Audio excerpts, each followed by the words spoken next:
Hello everyone, and welcome back to our channel and the Catechism for Kids. Back with me again, Joseph, your host and catechist. Today, we're diving into a fascinating question. How does someone become a saint in the Catholic Church? Have you ever looked at a picture of a saint and wondered about their story? Saints are more than just historical figures. They are heroes of our faith. People who loved God and their neighbors so profoundly that their entire lives became a testament to faith, hope, and love. But it's not as simple as just being a good person. The Church has a special and very careful process to officially declare someone a saint. This process is called canonization. It has 4 major stages. It's like climbing a mountain of holiness, step by step. So, are you ready to learn how it's done? Let's explore the 4 stages to sainthood together. The journey to sainthood doesn't actually begin until after a person has died. In fact, the Church usually waits at least 5 years after their death before even starting the process. This waiting period helps ensure that emotions have settled and their life can be examined with clarity and objectivity. The first official step begins at the local level, in the diocese where the person lived or died. Someone, or a group of people, known as the petitioner, has to formally ask the local bishop to open a cause for canonization. They gather stories, testimonies, and writings from the person's life that suggest they lived a holy life. If the bishop agrees that there's a strong case, he consults with other bishops in the region and then asks the Vatican for permission to proceed. Once the Vatican gives the green light, the person receives their very first official title, Servant of God. This title means their life is now under formal investigation by the Church. A diocesan tribunal is set up to gather all the evidence, interviewing witnesses, studying their writings, and looking for proof that they lived a life of heroic virtue.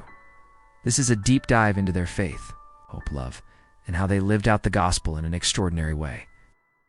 A great example is the young Carlo Acutis, who was first named a servant of God as the Church began to study his inspiring life. After the local diocese completes its thorough investigation and agrees that the servant of God lived a life of heroic virtue, all the documents and findings are carefully bundled up and sent to Rome. They go to a special department in the Vatican called the Dicastery for the Causes of Saints. Think of it as the headquarters for all things related to sainthood. Here, a detailed summary of the case, called a positio, is prepared. This document is like the ultimate biography, outlining every reason why this person should be considered for sainthood. This positio is then examined by a panel of expert theologians. They review everything to make sure it aligns with Church teaching and truly demonstrates heroic faith. If the theologians give their approval, the case then moves up to a group of cardinals and bishops who are part of the dicastery. They review it one more time. If they also agree, their recommendation is sent to the Holy Father, the Pope. If the Pope approves their findings, he issues a special proclamation called a Decree of Heroic Virtues. With this decree, the person is given a new title, Venerable. This is a huge step. It means the Church officially recognizes that this person lived a life of exceptional Christian virtue. While it doesn't declare them to be in heaven just yet, it allows the faithful to pray for their intercession privately, asking them for help and inspiration. Becoming venerable means the Church sees them as a true role model of holiness. Now we move to the 3rd stage, which is a really exciting one, Beatification. To move from venerable to blessed, something extraordinary needs to happen. The Church looks for proof that the person is in heaven and is already interceding for us with God, and that proof comes in the form of a miracle. For most candidates, a miracle attributed to their intercession must be verified. This miracle is almost always a medically unexplainable healing. Here's how it works. Someone, perhaps with a terminal illness, prays specifically to the venerable candidate for healing. If they are suddenly and completely cured, and a team of independent medical experts cannot find any scientific explanation for the recovery, the case is investigated by the Church. Theologians then study the case to confirm that the healing was a direct result of prayer to that specific venerable person. If both the medical and theological commissions agree it was a true miracle, the Pope can approve the beatification. The person is then given the title Blessed. There is an exception, though. For martyrs, those who died for their faith, a miracle is not required for them to be beatified. Their ultimate sacrifice is seen as the ultimate proof of their union with Christ.